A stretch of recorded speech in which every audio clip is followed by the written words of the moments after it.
I can't say I have a huge amount of experience of assembling a panel, but when Tom asked me to do this, I was really happy to do so. And I do always bring the same philosophy when trying to gather a group of people together. And that philosophy involves ensuring they represent as high a level as possible from a policy or governance point of view, and as low. I don't want to use high and low in a hierarchical sense, but I want someone on the ground who the policy also impacts. And I think we've got a pretty good representation here. I have to give apologies for Roisin Garvey. We did have a political representative from County Clare, but probably quite rightly she didn't see any votes in this room for her tonight. And so she's out knocking on the doors of Kilnamona and Kilnaboy, and look, she's dead right to do that. So Dan Exeter is going to be your Roisin Garvey from County Clare. All questions could do my best. Go through Dan.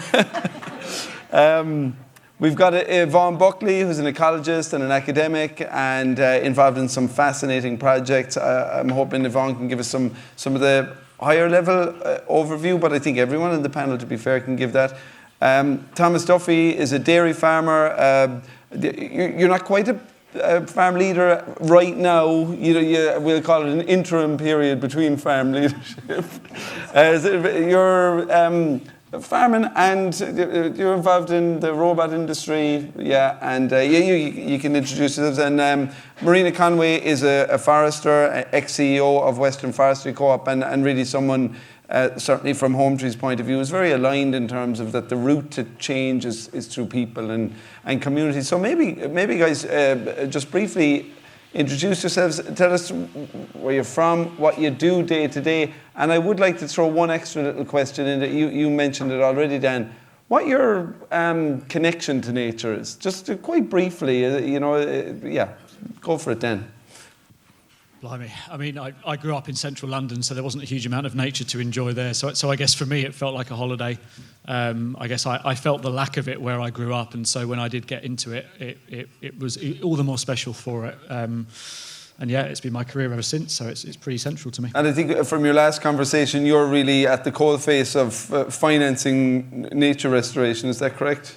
Yeah, somewhere in between. So I kind of engage with investors. I'm involved with designing projects, taking those to market, and then working with the investors to try and get deals in place where they feel comfortable putting money into projects. But ecology was actually your original qualification. Marine ecology. So I'm very much pretending on the trees and the dry stuff. I'm more of a kind of blue wobbly stuff. We've got some seas in Ireland too, which I think I completely ignored in my discussion. But we wouldn't have the oceanic woodlands without the oceans. So. Yvonne, you're ecology by training as well, but what do you do day to day this weather? Yeah, so at the moment I'm co-director of the Co-Centre for Climate plus Biodiversity and Water.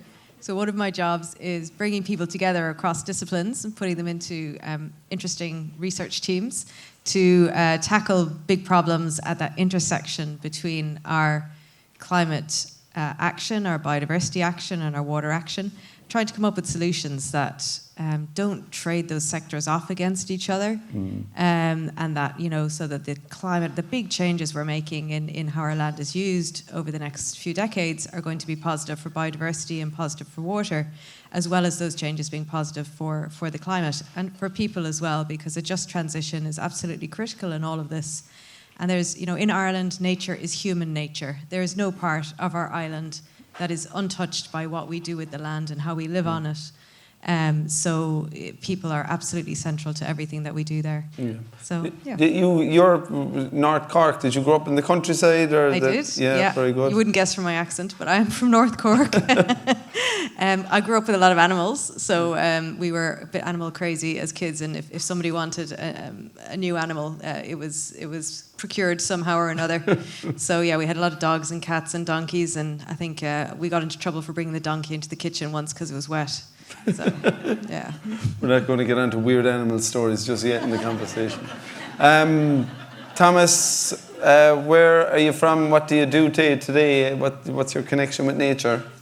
Yeah, so East Cavan, which for people that don't know, critically important detail there. East Cavan. You would be surprised because West Cavan is real man's land. You lower the sheep down on a strap to try and graze things. You know what I mean? Whereas I'm at kind of the end of the commuter zone, I suppose, for Dublin, and I live near enough. Anyone might know Virginia because it is a commuter's town. And we have a farm literally along the M3. You can see it there. There used to be barley growing. Now there's lovely dairy cows on it because there was dairy cows first, and then the barley ruined it. But I suppose that's where we grew up. Background. So I suppose you mentioned about farm leadership and stuff like that. I went to my first lobby meeting when I was 19, when other 19-year-olds were doing much more cool things. And then I got very involved with policy in Macra, which some people might know, a young farmers organisation and rural youth organisation. I always have to enforce that. And became president of that in 2019, mostly because I wouldn't shut up. And I think they needed to put me somewhere. And so very kind of outspoken policy type person. And then unfortunately COVID kind of ruined it, but it also didn't ruin it because I'm more introverted than you might know. And then from 2021 to 2023, I was vice president of CEJA, which would be the umbrella organisation. So I was very involved in European policy and kind of formation of that, and got a bit of more of a love of seeing I often refer, I love the Dáil and all that and working with Irish politicians, but that's playground for stuff when you start talking about, cap and billions of euros, not millions. I suppose connection with nature, I was thinking about that since you suggested it to me. Probably a mix of two things. One, obviously growing up on a farm and, you're kind of experiencing nature and stuff.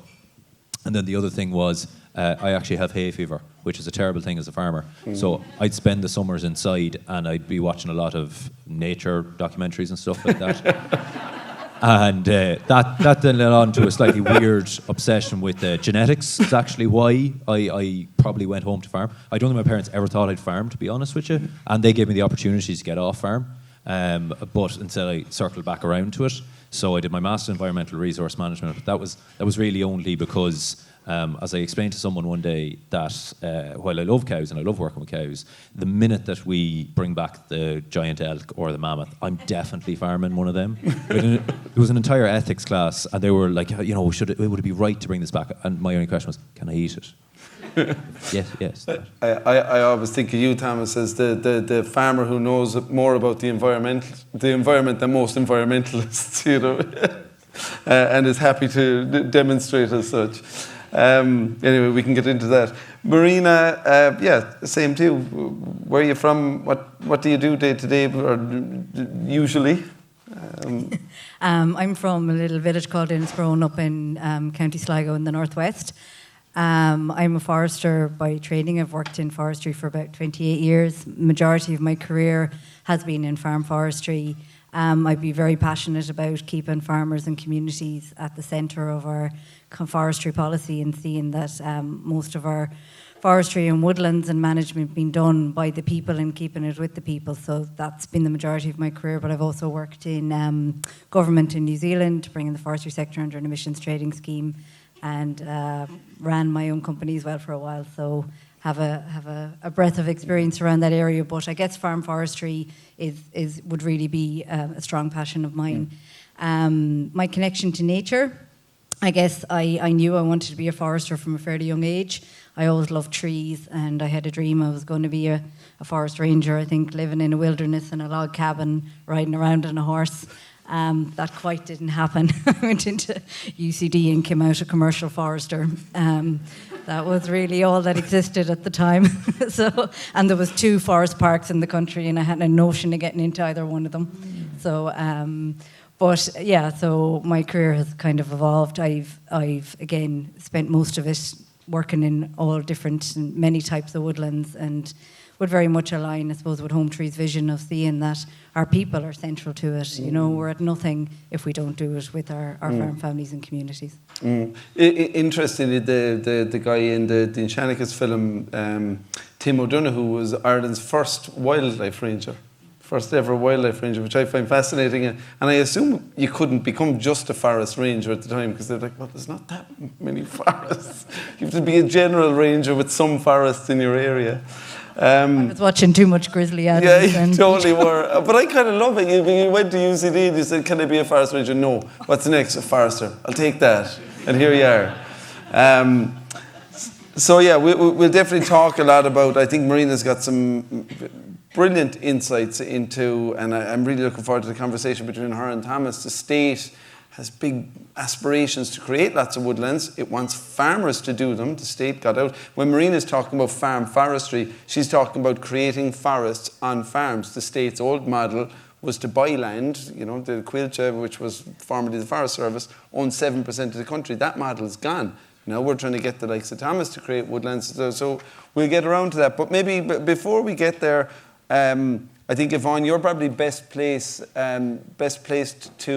to talk about. I thought it was great that Tom talked about tonight as nature and not biodiversity, but we're more and more familiar with this term biodiversity. What is it? Why is it important? And maybe address, Dan, what you talked about that came back from Cali, biodiversity as infrastructure. Yeah, absolutely. I mean, in its simplest, biodiversity is just a variety of life on Earth. From all different scales, from differences between individuals within a population. There are genetic differences to the different kinds of species that we get in landscapes, the different habitats that we get in our landscapes, the different ecosystems, and then it goes all the ways up to different, total biodiversity on Earth. Being all of the species and all of their genetics and all of the ecosystems that they live in. So it's really big and complicated and hairy. And what Dan was saying earlier, there's no simple way of quantifying it. With carbon, we measure things like CO2 equivalents, but we don't have curlew equivalents for biodiversity. We can't say we've lost 15 curlew equivalents over here. Prepare yourself, Dan. I'm going to ask you to give me a curlew equivalent. And it's one of the challenges. And as an ecologist, right, you just got to embrace the complexity. And we use tools like Dan was saying earlier, natural capital accounting tools, like ecosystem accounting tools, where we quantify how much habitat we have, and we say what kind of quality is this habitat in, and then if you make an investment, if a company or a public organization or a private individual makes an investment into that, they can increase the extent of it, or they can increase the condition or the quality of it, and they can see that year on year. And it's about tracking those improvements, I think, and not striving for the curlew equivalent, but actually embracing some of that complexity and saying, look, it's complicated, but we can measure it, and we can measure it repeatedly and, over time and see changes. And that's what we should be investing in, and those are the kinds of results that we want to be able to see. Can I ask you, Yvonne, why, and I don't want to be reductive, why should the people in this room, or their families, their mums, their dads, their kids, be concerned about, I think it's clear from what we've seen so far, things aren't on a particularly rosy trajectory. Why should people here be concerned? So different people are concerned about different things. So I think it's really important, again, that we embrace the complexity of people's interactions with nature. Some people have a deep cultural, connection to nature, and their opinion is that nature is and biodiversity is valuable in and of itself. It has some intrinsic value. And that's really important. So when you're talking to those people, you might use very different language to when you're talking to people who maybe don't have that deep belief that nature has deep intrinsic value. They might care more about clean water. They might care about the cost of providing public services. They might care about their health and their family's health. They might care about their livelihoods, and in which case you might want to talk about the ecosystem services that are provided by nature or biodiversity. So a bog acts like a giant sponge, and it absorbs water and lets it out slowly, and it cleans the water as it lets it out. So it provides us with flood mitigation services and water cleaning services.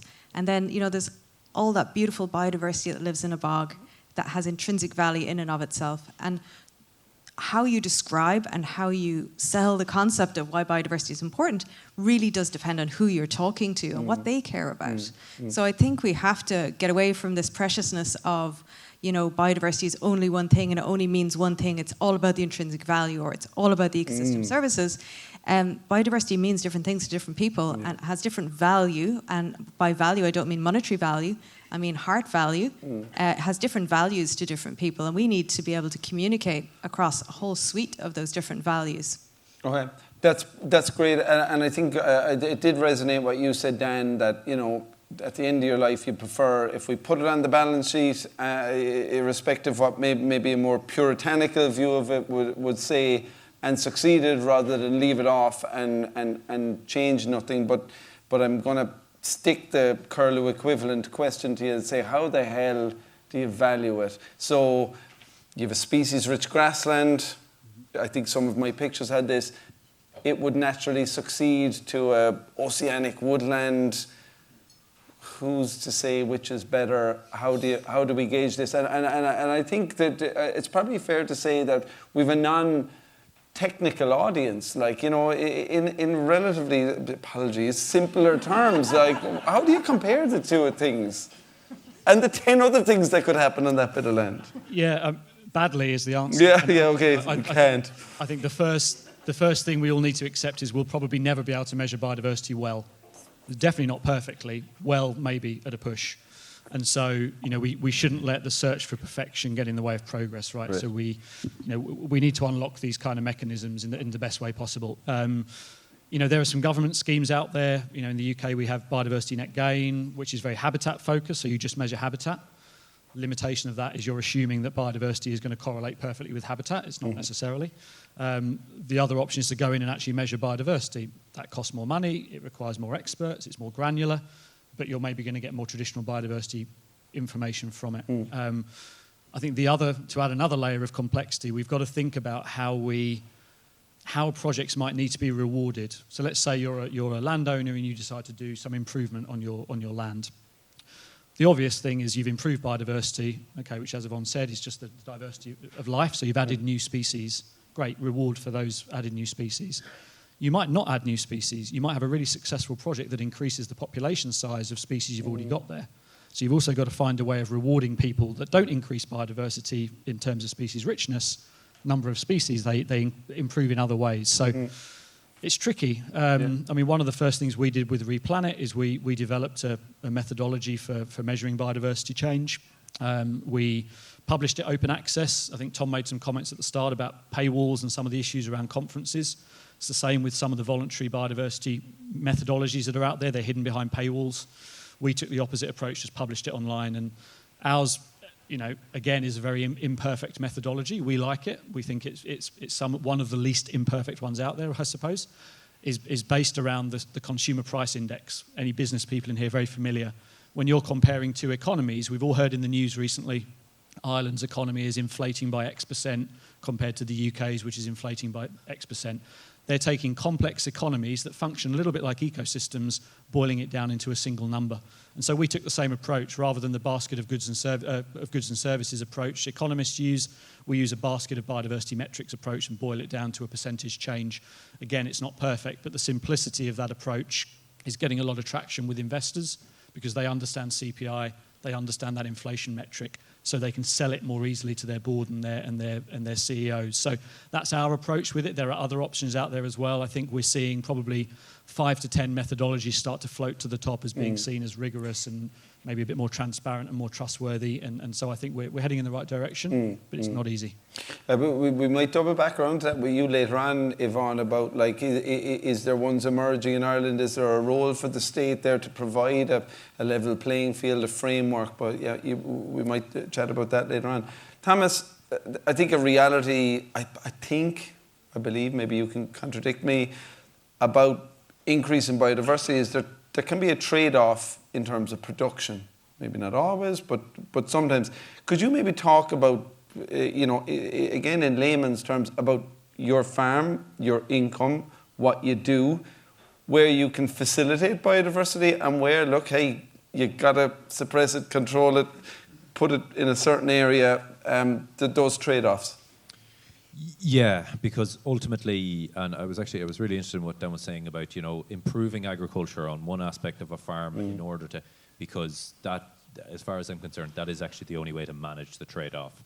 So, as I mentioned, a dairy farmer, a big bad dairy farmer, allow the booze. And on top of that, I'm also a derogation farmer, double booze, which means that, which means we are highly stocked. We actually have an extremely high stocking density, but part of that is because our land is fragmented.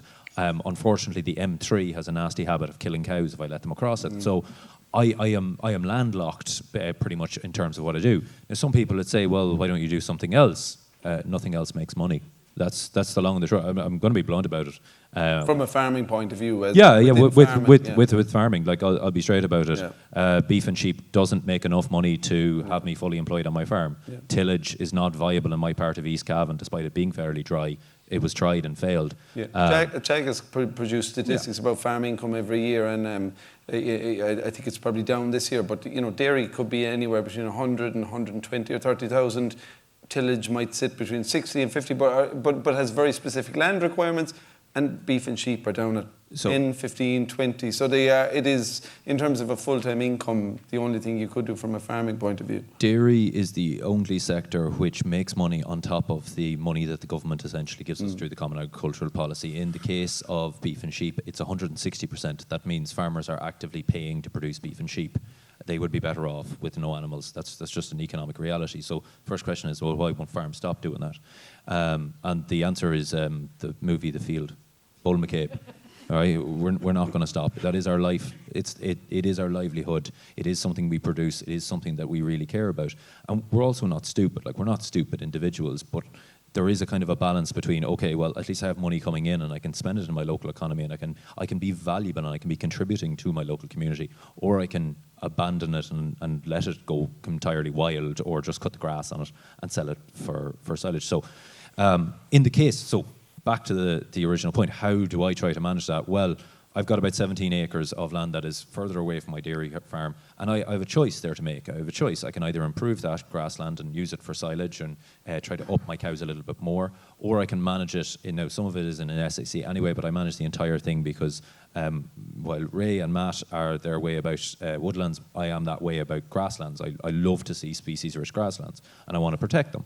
I have another small part of my grazing platform where the biggest intensity for my need is, and I've still been able to manage that, to basically manage it extensively. My plan was actually to follow the latest trend of the dairy farmers of building ponds, because we've gotten into a habit of this now. We're all kind of showing off to each other.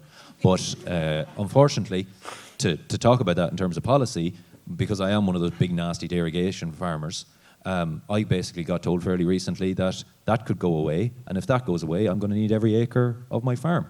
So it's not simply a matter of my income, it's a matter of my risk factor. If I take that out now, if I take out I was going to put about a quarter of an acre into an entire pond.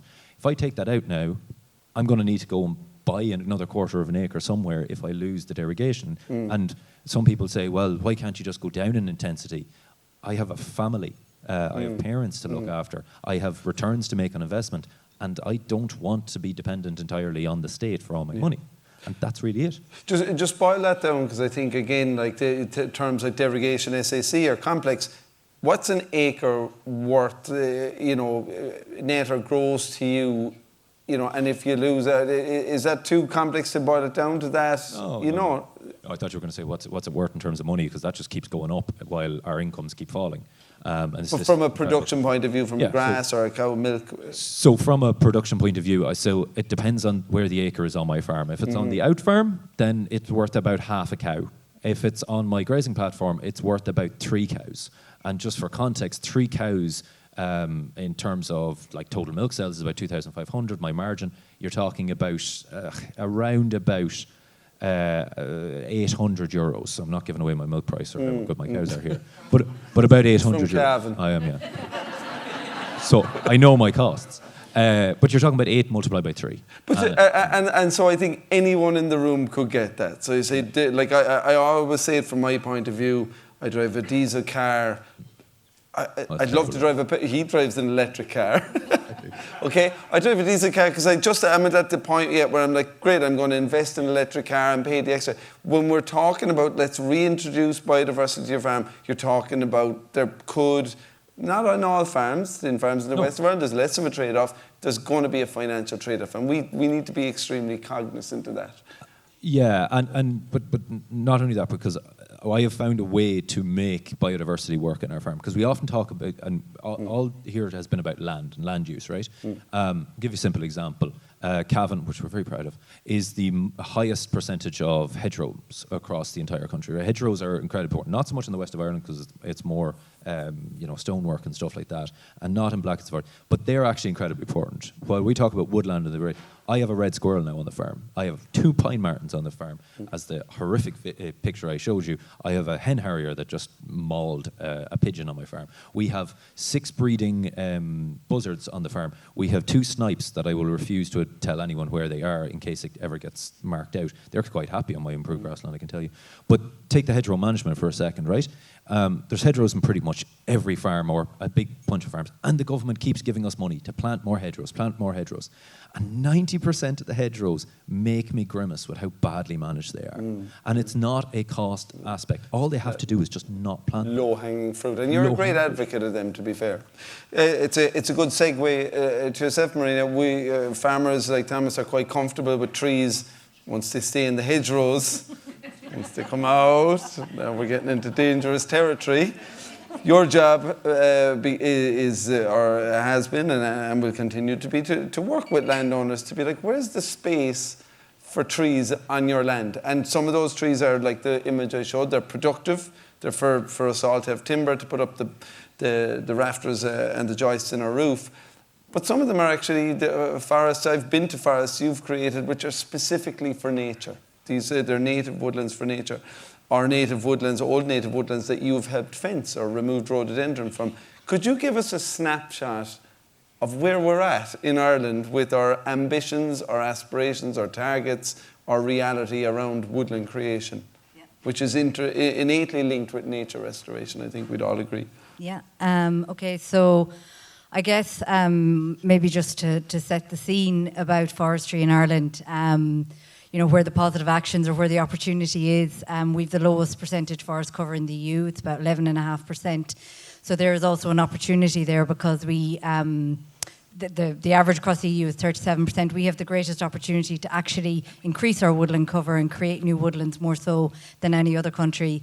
We also have excellent climate and soils for growing really productive forests, be that native woodlands, commercial woodlands, mixed woodlands. So there's a real opportunity there.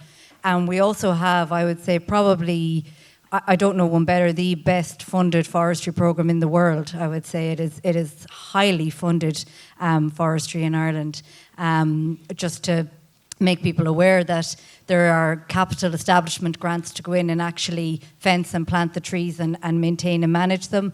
And then there's also an annual premium for 15 years and 20 years if you're a farmer and a non-farmer, and they're all income tax free. So there's huge incentives for people to get into forestry in Ireland, as well as there's also further incentives to help you manage your woodland. And that's not just commercial forestry, it's native woodlands, it's also community woodlands, it's agroforestry, which is a great option for the dairy farmer, I hope. I have very little dairy farmer clients. I've got a plan, don't worry. On the books. So it's a really... So we're flying it. We're flying it. We're planting woodlands left, right and centre. I said I'd start with the positives, right? so there's good opportunity there, but I suppose the challenges and the barriers, the big challenge is that we have targets that we are nowhere near meeting and haven't a chance of meeting. The government has a policy target of 8,000 hectares a year. That was linked into food harvest. It was linked into agricultural expansion. And if that target was even met between now and 2030, it would have allowed for carbon neutral dairy and beef expansion in this country. But that didn't happen. So we're currently planting about 2,000 hectares a year. It's going to be as low as 1,500 this year, 1,600 last year, the year before about 2,200. It's the lowest ever in the state. There's a few different reasons for that. We have this huge competition for land. Thomas can go into that in more detail, but there's a lot of competition. You have the young farmers, the dairy farmers, the derogation land, leasing land, solar panels, wind farms, you name it. There's a huge amount of competition. Also land eligibility. Forestry, people might not be aware, but if you want to plant any type of land, you have to get a license, and that goes through quite a forensic investigation of the ecology and the environmental sensitivities of that land. So, and there's a lot of areas that are automatically removed for different reasons, for good reasons, maybe for I wouldn't think that they're all great reasons, because we tend to, with ecology or otherwise, we tend to put 10 kilometre squares over something and say it's not feasible or possible, which doesn't always work in reality. So we therefore created a licensing system which is really not fit for purpose at the moment. So we have a very small amount. We've lost our farmers because of the delays, because of the crisis we went through in licensing. We've really lost their interest. We had the ash dieback debacle as well, has kind of, we've lost their confidence from them, and they own 70% of the land. They have to be root and centre of our forestry policy going forward. So it's a huge momentum of work that has to be done there to build that up again. And we also, so then just to say, I've mentioned the 8,000 hectare target that the government has set, but you'll all be aware that we have the Climate Development and the Climate Action and Low Carbon Development Act. So we have legally binding targets now with regard to emissions, and our highest greenhouse gas emitting sector in Ireland is agriculture, land use and forestry sector. Not forestry, but mainly because forestry is a sink. A lot of agricultural activities are more of a source. But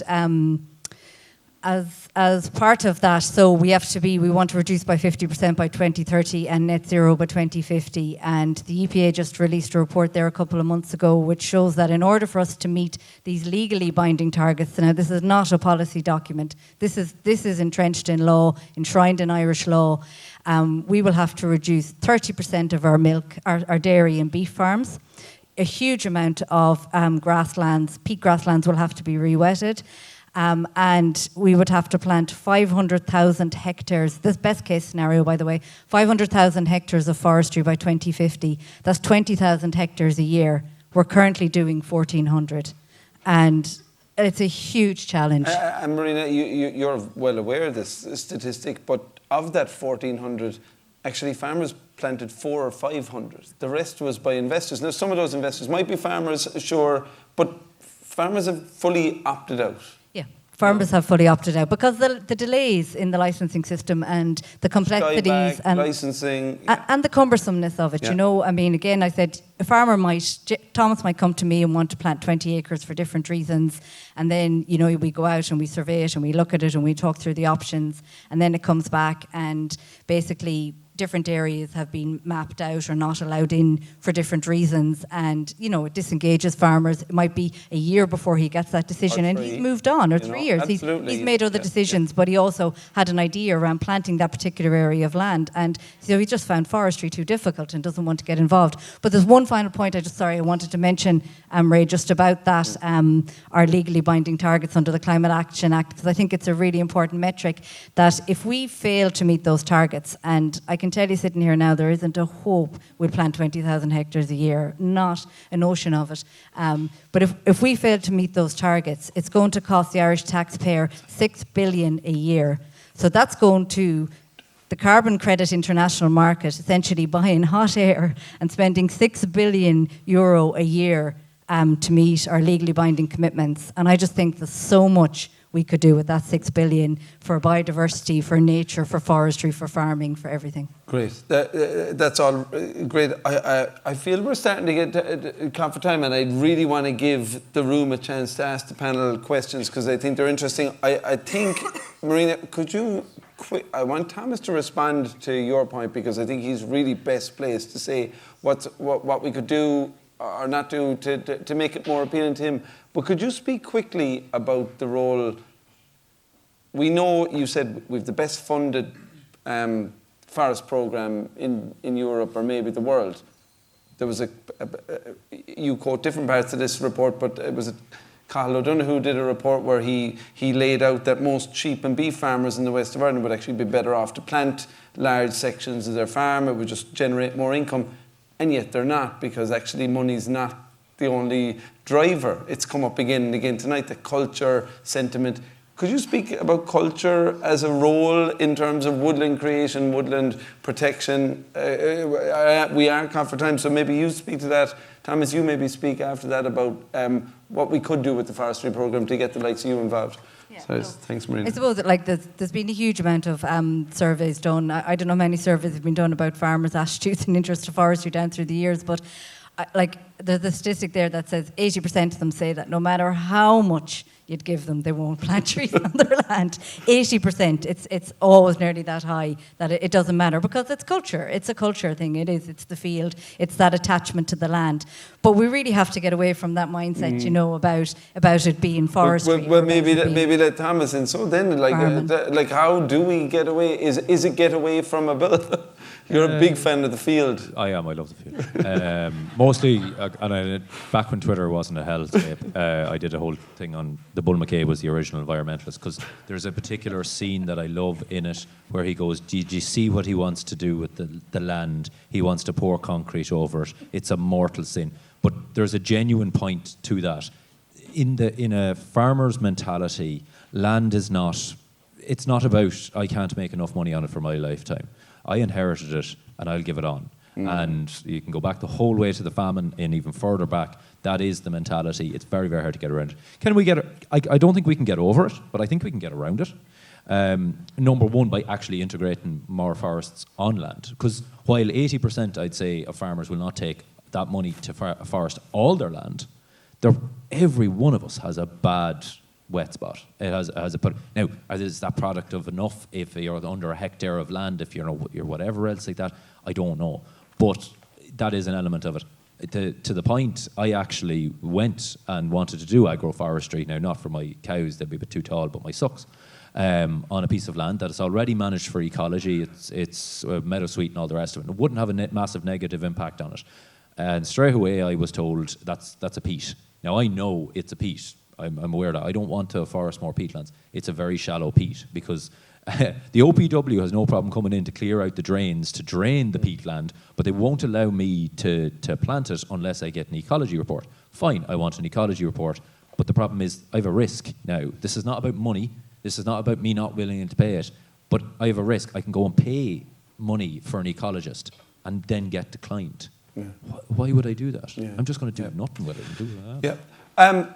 I've got a question for Yvonne and Dan, but I'm going to leave it to the end because it's about policy levers. Like, what can we nudge back and forth in a holistic way? The cultural stuff, the financial stuff, the whatever else, regulatory stuff that'll facilitate change. But I'm interested, is there points or comments from the room or questions for people on the panel? There is, right? Yep, sure. Shoot, Tom. Tom's roving around with a mic. Oh, we don't. Sean, remember, jokes or questions. That's your choice. Alan. Thanks. Quick question about the leadership. Maybe I'll direct at Dan first of all. So we've heard from great organizations, communities, and individuals tonight. Fantastic. But last Tuesday, 60 million Americans did a thing. COP is going to go probably from Azerbaijan to Riyadh. Where do you guys look to international leaders, to corporate leaders? Where do our MPWS and EPAs, where do they go to learn to do better? Who do you look up to at an international stage? Well, yeah, not a huge number of people, to be honest, at the moment. You know, I think on the case of Trump, I think someone made the point earlier, we could easily see a backlash against that with the rest of the world, showing actually kind of middle finger up, let's get on with climate and nature anyway. I think we do look more locally. We don't look up, we look down. I think there are so many tens of thousands of amazing local NGOs. You know, we've heard about several tonight, right? And cumulatively, they have a massive amount of power to have some serious impact. And so I think it's more of a ground-up movement than a top-down movement. You know, we're seeing some companies move. They're reluctant. They're going to wait until they see clear value for doing it and almost be led or forced into doing it. It will come eventually, I think, but for now, it's bottom-up, not top-down. Hi. Hi, how are you doing? Thanks for that fantastic panel. Do I stand up? Sorry, I'll stand up. Hi. I was wondering what methodologies you think, Dan, are rising to the fore for the biodiversity credits situation. Thank you. Yeah. So, I mean, I'll plug our own. I think, you know, so ours is called the Wallacea Trust Methodology, free to use online. I think Vera Nature Framework coming out, which is kind of based actually loosely on ours. You know, they have the market name already, despite the scandals. They could do very well. Plan Vivo over in Scotland have their nature credit system coming out. And then Credit Nature would be another one. I would say those four on the voluntary side in terms of scientific rigour are definitely up there. There are some others, but I think those are the first four that come to mind. Have we local ones, national ones? Have we standards that we're coalescing around that you're aware of? Yeah, so I see Shane in the audience there from Peatland Finance Ireland. I think they're doing some great work in this space. I think that there is a lot of interest from different corporates as well and industry in coming up with kind of biodiversity credit methodology, and also across the board everyone kind of wants some kind of biodiversity credit methodology. I'm personally a fan of the ecosystem accounting approach because I find that quite methodical, map-based, quantity, condition, and there's a lot we can do with that data. So it's still an open field at the moment. There are emerging methods out there, and I think from an academic point of view and a research point of view, we're interested in exploring and unpacking those methods and thinking about, there's always the fear of perverse incentives with something as complex as biodiversity, and that means, where you think you're doing good, but actually something bad happens as a consequence of using a methodology that is not adequately tested and thought out. So I think it's fine that there's a plethora of methods at the moment, and we need to use, unpack, and explore all of those different methods in order to figure out which one is going to suit which people, where, and when, because we probably won't end up with one methodology, will we? I think that's actually a nice place to let Thomas in. Like when you talk about unintended consequences, perverse incentives, you'd have a general skepticism. Carbon credits, biodiversity credits, what safeguards, guardrails do you need to see in place before you'd accept these as a kind of a part of our kind of a land use policy system? I'll try not to be too dismissive, but I don't think I'll ever accept them. I'll be honest. That's the truth. And I know there's a lot of very good people working on it. I understand that. But and part of this, to be fair, Ray, is probably because I'm a bit more of a policy wonk. I think things that are common goods should never be privatised, and biodiversity is ultimately a common good. I understand the desire because there is no more funding coming from the States. There's not enough. Now, to be fair, I do want to mention, and it's pity Roisin's not here because she would get one of those rare times where a farmer is actually going to say well done to the Green Party. But like you look at the the increase in the MPWS fund. It's absolutely massive, and that's incredibly positive. But we look at the Common Agricultural Policy, and again, I'm not going to get all nerdy into it, but that is like the largest chunk of money that the EU actually handles. Now, it is often dismissed as being far larger. It's just because the EU only has responsibility for a few areas, and that's 40% of its budget or so. But in real terms, it's stagnated, right? So there is money. There is money in the EU to spend on this. My concern would be, and it's the very same thing as carbon credits, right? Like if we take, it depends on who's going to fund this, okay? Because on one hand, there are hard to decarbonise, and there are ultimately industries that have to have a negative impact of some kind and will have a negative impact on biodiversity. And sometimes we just have to accept them, okay? And then those people should be the ones paying for biodiversity credits and doing these other things. But there are other things. I've said to you quite bluntly as well on the idea of carbon credits. I don't want to take blood money. I don't want to take money from oil companies. And I never want to do that. And I never want to see agriculture, and I never want to see food production and land being taken out of production or being used for something else in order to fund these multi-petro companies. Yeah, and I would say, like, because we've grappled with this as an organisation ourselves, do you take, it's easy to be idealistic. Yeah, like, Dan, you referenced it quite nicely earlier. You said, we don't want to do carbon, and then you came around and you said, well, look, if carbon underpins something, that the hierarchy is driven by ecological outcomes or social outcomes or whatever, then you'll accept it. I mean, I think Hometree are moving towards that direction. We can't, if an ecological and social outcome is met and there's a carbon dividend, well then, more fool we to ignore that. And I'd like to think, Thomas, this is the Wild West, but that we can get there. But I'm certainly interested in your view that I'd rather the likes of you take the money because I actually kind of trust you. But that's on the whole principle, that's what I'm talking. I mean, if we can put a quick number to it, right? So the carbon market now is worth about 800 billion a year, and we estimate about 500 billion a year is needed to bridge the nature finance gap, right, to restore nature properly. And so if we can divert the money that's already being spent on carbon towards more nature-focused activities, we could come very close to solving the problem. Is that ideal? No. Do we like taking money from all these people? Not necessarily, and we can pick and choose a little bit who we take the money from, avoiding greenwashing and so on, which is extremely important. But it's low-hanging fruit, it's money that exists, and we're not too late yet. We're not far away from being too late. And so if there's money available, I think we have to utilise it. Thanks very much, Dan. We're coming to the end of the panel, guys. I'd like to give the last couple of moments to Marina and be selfish from a Hometree point of view. We're interested in woodlands. You've spent your whole career in woodlands, albeit a misspent career because you weren't a forest ranger, but you've been a forester. So what can we do to get the show back on the road, get Thomas planting the farm up? What can we do? Because it's one part of nature restoration is the restoration of our woodlands. I think from a farmer perspective again, and I agree with what Dan said, and Thomas agreed with this, it has to be a ground-up approach. Like the IP work you did, I worked for Western Forestry Co-op, was very much that work. You're working with landowners and farmers on the ground and helping them find ways that trees fit into their farm rather than an either or. We have to very much get away from that mindset. So I think that we have to have the deforestation scheme that we have at the moment really only kind of caters for really mostly commercial forestry and that. And I think that we need a new vehicle for especially for maybe native woodland establishment and protection of the existing woodlands.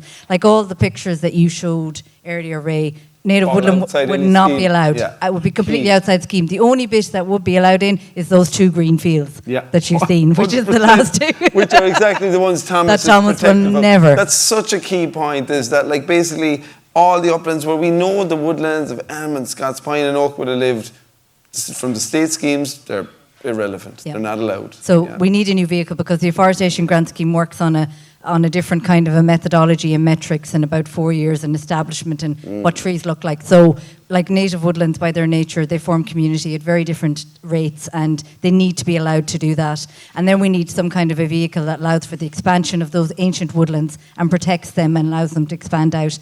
I'd further say as well that I think there was Thomas might not agree, but there was a missed opportunity in the last cap not to link farm expansion and I suppose farm incentive schemes with forestry schemes, that they could be linked together and that there could be a carrot there rather. It was an either or in the last cap and I think that there should have been a nice link to blend them together.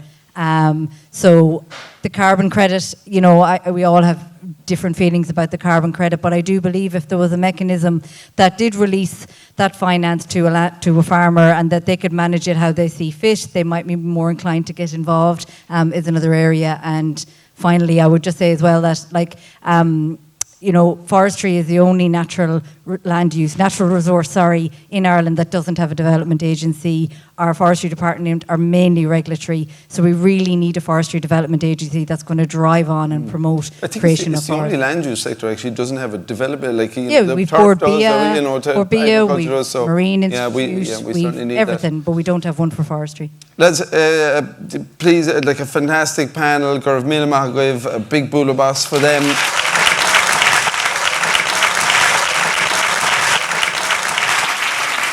Yeah. Just an interesting segue before I get to Shane, who's going to provide closing remarks. Talking about blood money and big oil.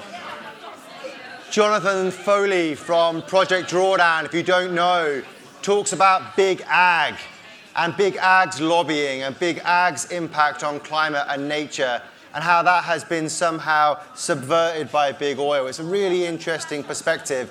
And that's going to be something that's going to be explored in the Christmas Cracker. So don't forget to book your seats there. But just to bring to the stage and bring a close to the speaking part, I want to bring Shane McGuinness. We've mentioned peatland finance Ireland throughout. There is a peatland standard that has been developed that's open for public consultation. So Shane, if you could just come to the stage.